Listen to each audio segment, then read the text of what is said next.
ती बंदी तोडणारे राष्ट्रनिर्माते महात्मा फुले म्हणजे पूर्ण अज्ञानी समाज होता. तुम्ही काय सांगता?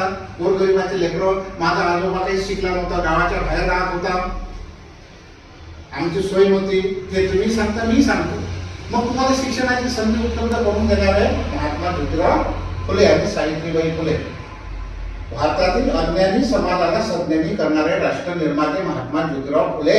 आणि दुसरं अजून त्यांचं नाव डोळस ज्ञान क्रांती सूर्य महात्मा ज्योतिराव फुले. डोळस.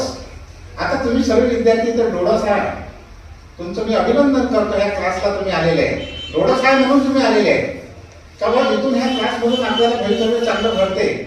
आंधळे असेल ते कुठं गेले 10 वेळा नापास होतील, एका मार्गाने चालले जातील. तुम्ही डोळस इथं आले का इथं आपल्याला 100% आपण सक्सेसफुल होतो. सरांच्या गवाळे सरांच्या क्लासला म्हणून तुमचं पण अभिनंदन करतो. डोळस काय म्हणतात. हा भारत देश 2000 वर्ष स्त्री आणि शूद्र समाज, शूद्र म्हणजे बहुजन समाज, शिक्षणापासून वंचित होता. त्यांना शिक्षणाची बंदी होती. स्त्रियांना तर सर्वच बंद होते. स्त्रियांना अतिशय स्त्रियांचे हाल होते. स्त्रियांना शूद्रांना शिक्षणाची बंदी होती. ती बंदी तोडणारे आणि ती बंदी कोणत्या दिवशी तोडली माहिती आहे तुम्हाला? पहिली जी शाळा महात्मा फुलेंना 1848 ला भिडेवाड्यात पुण्याला सुरू केली त्या दिवसापासून 2000 वर्षाची बंदी तुटली. 2000 वर्ष आपण मुलांनी अज्ञानात होतो. स्त्री आणि शूद्र 95% समाज. मग हे कोणाला दिसतं भारतात? फक्त महात्मा ज्योतिराव फुले आणि सावित्रीबाई फुलेंना दिसतं. तेच राष्ट्र निर्माते आहे, तेच खरे ह्या देशाचे थोर महापुरुष आहे. कारण का शिक्षण इज द मास्टर की ऑफ ऑल प्रॉब्लेम. हे चाबी जी शिक्षणाची दिली तुम्हाला, हे कोणाला दिसली? हे मास्टर चाबी ह्या देशात कोणा निर्माण केली? महात्मा फुले आणि सावित्रीबाई. आता हे कसं तुम्हाला सांगतो.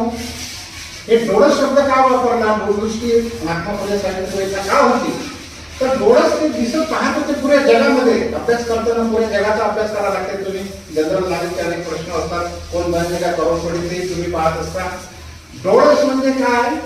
का ते महात्मा ज्योतिराव फुले पाहत होते का एक महिला व्हिक्टोरिया राणी, इंग्लंडची महाराणी पुऱ्या जगावर राज्य करीत होती. इतिहासाचे विद्यार्थी अजून इतिहासात राज्यशास्त्रात लिहिलं आहे, इंग्लंडचं साम्राज्य सर्व जगावर होतं. तिथल्या साम्राज्याचा सूर्य मावळत नव्हता. म्हणजे पुऱ्या जगावर एक व्हिक्टोरिया राणी, एक महिला पुऱ्या जगावर राज्य करीत होती. कशाच्याच राहणं? कशाच्या? बरोबर आहे काय? शिक्षणाच्या सहाय्यानं. शिक्षणाच्या सहाय्यानं एक महिला इंग्लंड मध्ये बसून शिक्षण, विज्ञान, तंत्रज्ञानाच्या सहाय्यानं पुरं जग किती देश आहेत जगात माहिती आहे तुम्हाला? सांगितलं की जनरल नॉलेजमध्ये 193 अंदाजे